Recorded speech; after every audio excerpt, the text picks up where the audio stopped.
Good morning, and welcome to the online Sunday service of the Unitarian Universalist Church of Urbana-Champaign. I am Julie Laut of the Worship Committee, and I come to you this morning with joy, live from our sanctuary this morning. This is the first time that I've been able to be in here since February of 2020, I believe, and it, as a result, gives me great joy, as always, to be here with you. We are a church of many theologies, a justice-centered, multi-faith congregation that values deeds above creeds, a religious community that strives to build beloved community in the here and now. You may be joining us here today from across the world or just down the street. Wherever you are, please know that this community, this service is here for you in whatever form you find us. If you want to follow along with the written order of service, you can find that link just below this video on our website. This service is the fourth in our Wellspring series of summer services. The concept of Wellspring refers to a source of continual supply and can be likened to a fountainhead. Like a fountainhead, this Wellspring series engages and honors the origins and the distinctive features of selected religious traditions. For this series, we feature and celebrate the members of this congregation who have generously agreed to share with us important dimensions of their religious history and valued experiences in another faith tradition. Today, my daughter Celia and I, along with our own Reverend Sally Fritchie, will share our reflections on the role atheism and humanism play in our lives. Welcome.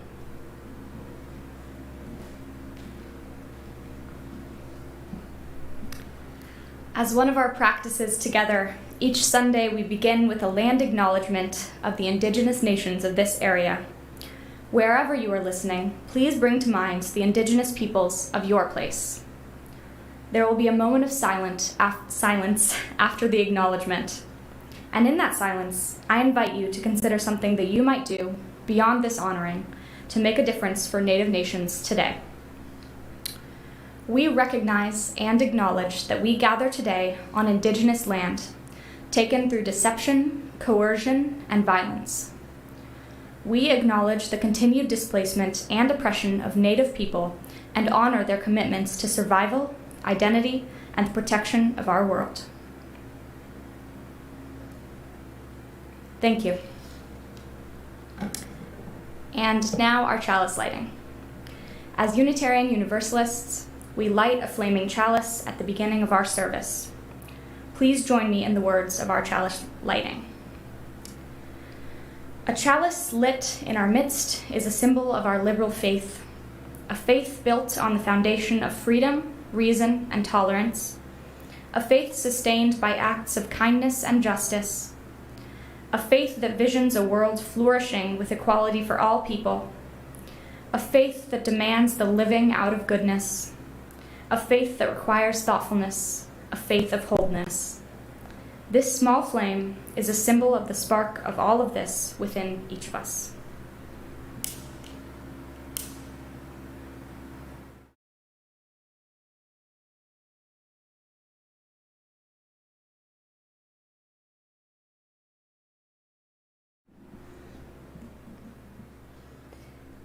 What is Holy to Humanists? By David Breeden. Late in his life, the philosopher Richard Rorty, a well-known atheist, was asked by an interviewer if he could define holy. Perhaps the interlocutor thought the aging and dying Rorty would be stumped by the question or fall into some traditional language of reverence. But Rorty was not stumped by the question. He responded, "Holy. The hope that someday my remote descendants will live in a global civilization in which love is pretty much the only law." For a humanist, holy doesn't have to do with particular places, words, or books, or even particular ideas, which must always be under interrogation. Holy is a place where and when the basics of human flourishing are realized. Among these basics are the inherent worth and dignity of every person, a world community that stops the battling between clans, tribes, and nations, and respect for the planet and its creatures.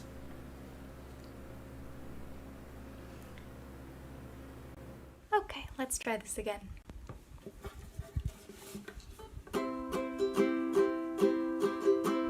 Though below me I feel no motion, standing on these mountains and plains, far away from the rolling ocean, still my dry land heart can say, I've been sailing all my life now, never harbor nor port have I known.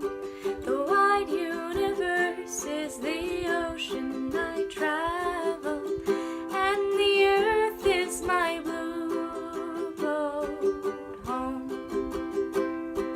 Sun, my sail, and moon, my rudder, as I ply the starry sea, leaning over the edge in wonder, casting questions into the deep, drifting here with my ship's companions, all we kindred pilgrim souls, making our way by the lights of the heavens in our beautiful blue boat home.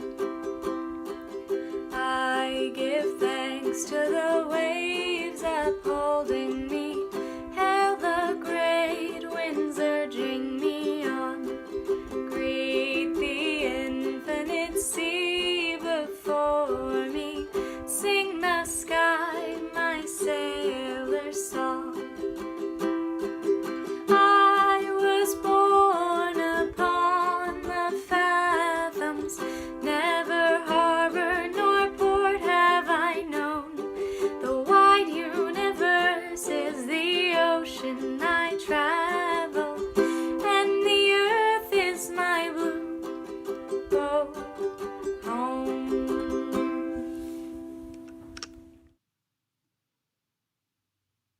There are some atheists who you may have met or may have read who are very confident in insisting that their beliefs arise solely from intellect and logic. And I can tell you that that's not me at all. In fact, if my head were in control, I think I would be a believer in reincarnation.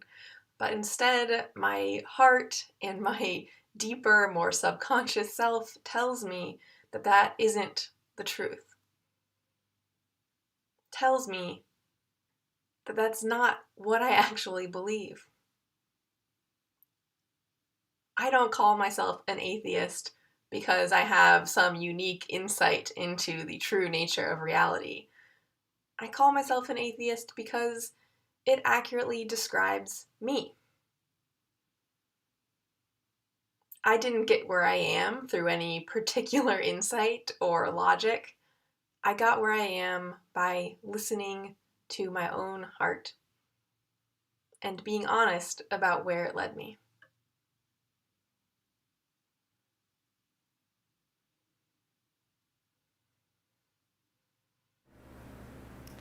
We, as Unitarian Universalists, acknowledge that we are a part of the sacred web of life, the web of our connections with each other, with the wider community, and with the world. Each Sunday, we share half of our Sunday offering with an organization in alignment with our UU values. During the month of August, our social action offering will support Partner for People and Place, a nonprofit whose purpose is to reduce rural poverty in Haiti through sustainable economic development, forestry, and farming. Greetings, Unitarian Universalists of Champaign-Urbana. This is Rob Fisher, Executive Director of Partner for People and Place. And while I'm here in YouTube, Kathleen Robbins, one of our board of directors, is in your congregation. And I know she'll also be happy to talk to you about our work in Haiti. Poverty in Haiti is an intertwined economic and environmental problem, and its solution requires attention to both land and livelihood. That's what our program in Haiti is all about. It works in rural communities to redress the economic and environmental causes of endemic poverty. The typical household we partner with is multi-generational, with 20 people who farm 10 to 15 acres on mountainous land. Their farming, which is driven by the desperation that comes with poverty, has deforested 80% of the land. Soil erosion is rampant, and as a consequence, crop yields are in a nosedive. Often there's not enough food to eat, let alone having enough to sell for income. Families are hurting and the land they depend on is degrading. Both are locked in a downward spiral. Our purpose then, in partnership with families, is to raise awareness, restore the land, increase food supply, improve family income, and strengthen the community's economy. 2 years ago, the outlook of this Haitian family took a positive turn when it got the opportunity to improve its small farm. Working with our Haitian agronomists, they developed a land and farm income plan, terraced their steep slopes to control erosion, planted more than 500 tree seedlings, and more kinds of crops that were sustainable, more reliable, and earned more at market. Within a year, the trees had grown to over 15 feet. They harvested their first crop of yellow yams, which can be stored for months to keep food on the table. And they look forward to the harvest of 2 cash crops, pineapples and cashews. Jeff Bezos wasn't the only one on a trajectory last week. Theirs was taking them out of poverty. They just needed a partner to get started, and that was Partner for People in Place. We have seen this transformation happen again and again, and it has confirmed the efficacy of tackling the underlying causes of poverty rather than putting on Band-Aids. Francis of Assisi said, "Start by doing what's necessary, then do what's possible, and suddenly you are doing the impossible." With your support, that is what we strive to do. Thank you.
Each Sunday, we bring our individual joys, sorrows, and concerns to our time together.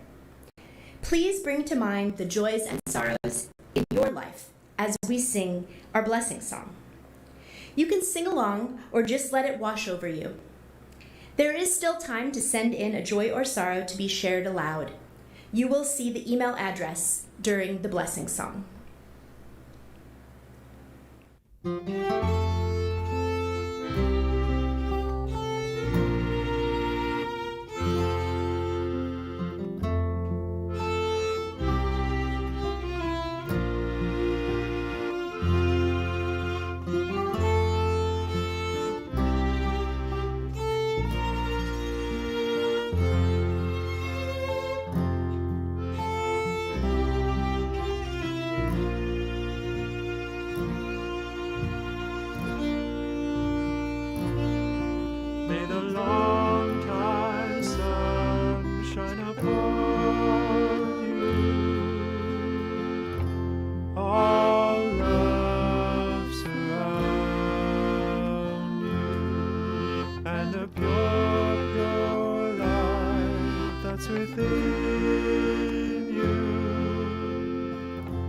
Guide your way home.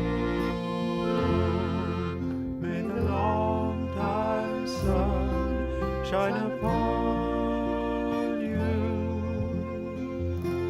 All love surround you, and the pure, pure light that's within you.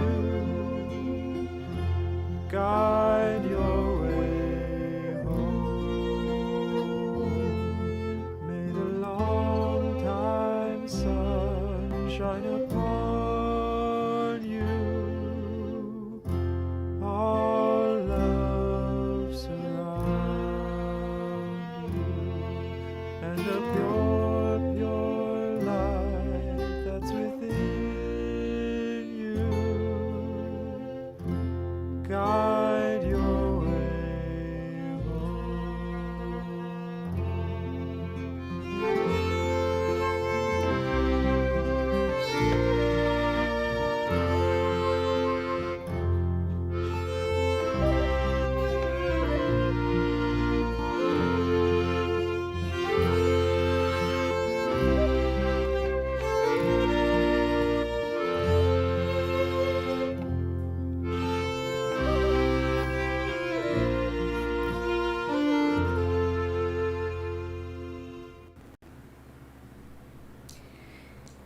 A Joy and Sorrow from Gail Cohen. Joy that my close friend Cheryl was able to get an appointment at the Dana-Farber Institute in Boston for Monday, since her latest cancer diagnosis. Sorrow that there may not be further treatment available to her, but where there is life, there is hope. A Joy from Pat DeWalt. Joe and I have received many wonderful meals over the past several days as I recover from surgery. The meals have been a tremendous help to us during this time, but just as important are the love and support that we have received from our fellow UUs. It means so much to us. We are blessed and thankful, and the recovery is going very well. It's great news. Joy and Gratitude from Michelle Grove.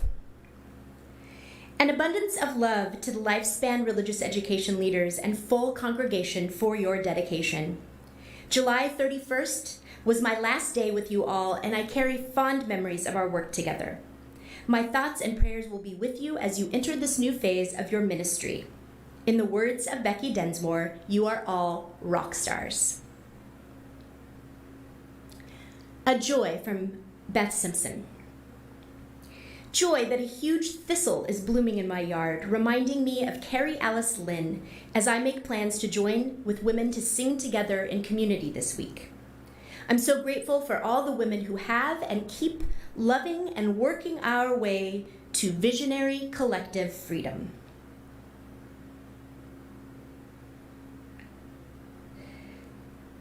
Okay. Sometimes email is delayed.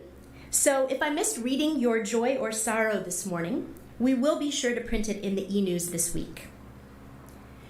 We will now have a time of reflection, meditation, and prayer, accompanied by this beautiful piece by Juan.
I couldn't explain to you how it happened exactly, but at one point, on the sidelines of a youth soccer game several years ago, I found myself in conversation with a fellow parent about church. He seemed interested in my short explanation about the UU Church on Green Street, but the mood changed when I mentioned that I am an atheist. With subtle contempt, he told me, "I can't imagine raising my children without God in their lives." His word and his tone stung. I'd like to say that I responded with something pithy yet profound, drawing on my knowledge of humanist thought and UU principles, but honestly, I can't remember what I said beyond what my emotional reaction was and my determination not to have further conversation with this particular parent. And therein lies the problem of an atheist raising children in a theist world. Too often, atheism invokes a negative connotation, a perception that without a religious creed to guide them, atheists are more likely to be inherently immoral or somehow deficient. I don't know if this was what my fellow parent was insinuating, but it felt that way to me. What I would have liked to say to that person was that I understood quite well the weight of my atheism well before I had kids. As a high school teacher in conversation after school one day, a student asked me in all seriousness, "But Miss Laut, what do you believe in if you don't believe in God?" It's a fair question. And for me, I don't know was never sufficient, not as a foundation for the principles upon which I live my life, and certainly not as a foundation of my parenting. I credit my own parents for allowing me the space to develop my personal beliefs without undue pressure. At some point, they stopped going to our Presbyterian church, but not me. Even after refusing to go through confirmation with my peers in middle school, I kept showing up nearly every Sunday. I liked church, just not the God part. I avoided the sermons by babysitting during services in the nursery. What I was waiting for was for the youth group that met after church. I know now that I was looking for human connection, a space without the burdens placed on me at home and school. I treasured time with the adults where it felt safe to open up. And I needed that peer group where I might not be judged so harshly for my differences. Acknowledging my atheism in my 20s was scary. Moving through the world without a guidebook felt destabilizing. It was my father-in-law and friend, Dick Barbieri, who urged me to read about humanism and investigate the Unitarian Universalist Church. And when I did, it all felt somehow familiar, like I'd found a home. Before then, I had no hope that a church community existed that would accept me as my whole self and allow me to attend without filtering. I often joke that I was born a UU, but didn't know it until I was 24. So I wholly reject the insinuation that that parent might have been making toward me on the soccer field that day. Unlike the often negative stereotypes made about atheists as people living without morals, my atheism has been the wellspring of my principles. For me, not believing in a religious creed or the promise of salvation led me actively to define my own path. As a result, I have modeled my life and framed my parenting through the essence of humanism, which is well summarized by UU humanist Sean Trapp. In the limited time we have here on earth, we must live intently and deeply, with love for one another, with honesty and integrity, guided by rational thought and critical thinking, and with a shared responsibility to all. The UU Church has provided an important foundation for me as a religious humanist, as an atheist, and as a parent. Both of my children experienced meaningful opportunities for personal and spiritual growth fostered within an ethical framework. And now I'm watching with joy as they carry that foundation out into the wider world.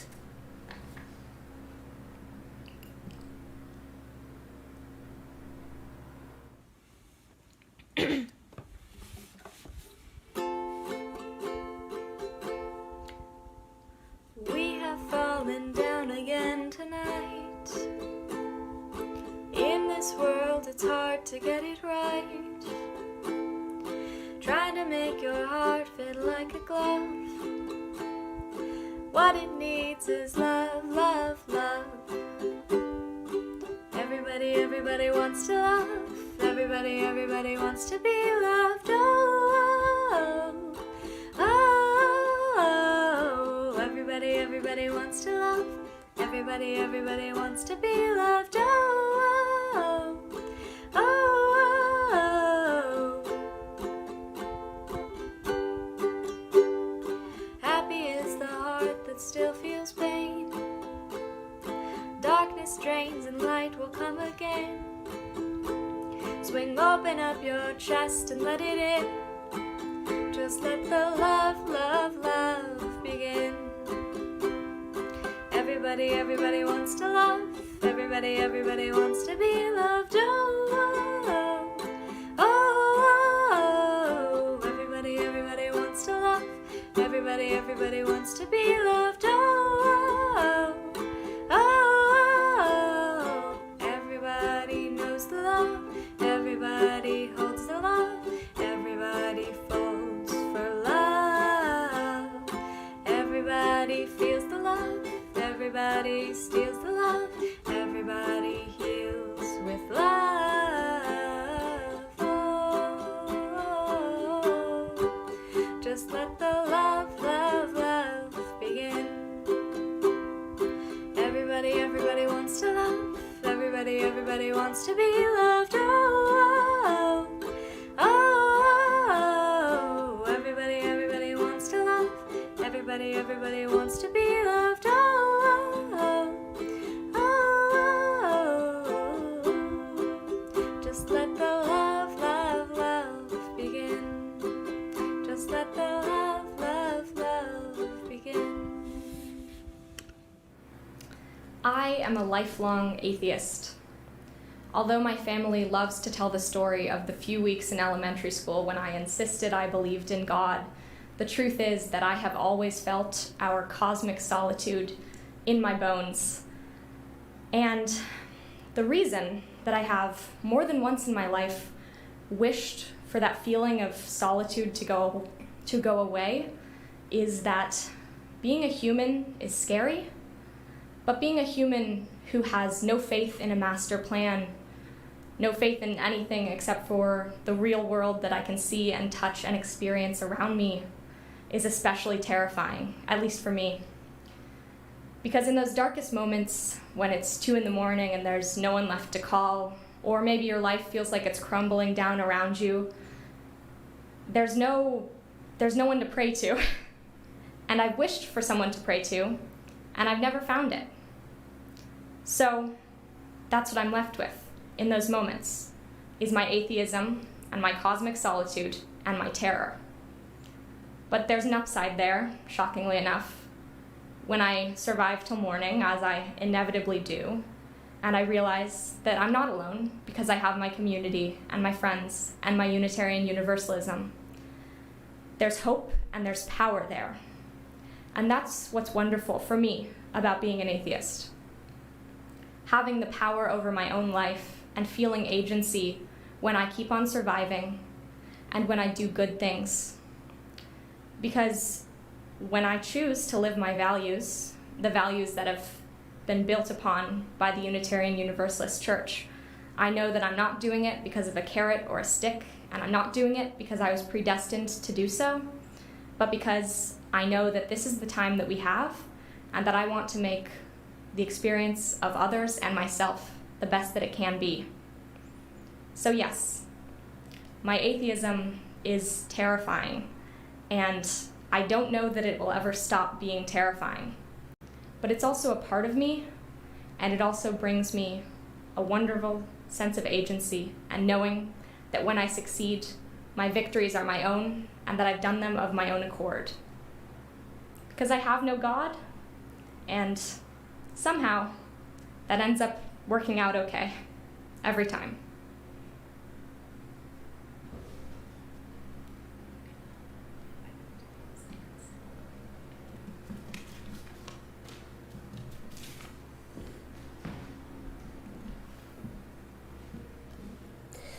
I'll offer you these closing words by the Reverend Barbara Merritt.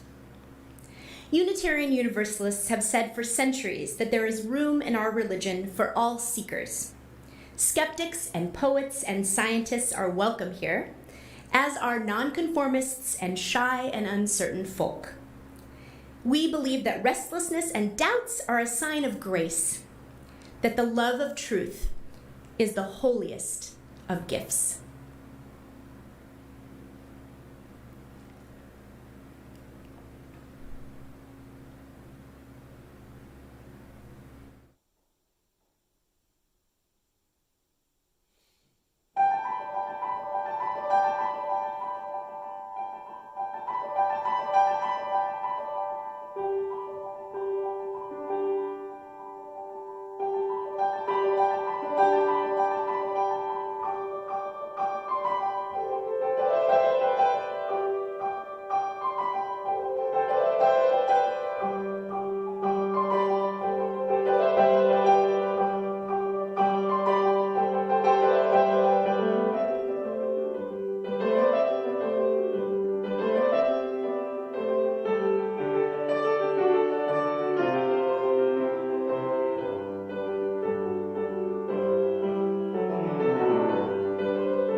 Please join me in the words of our chalice extinguishing. We extinguish this flame, but not the light of truth, the warmth of community, or the fire of commitment. These we carry in our hearts until we are together again.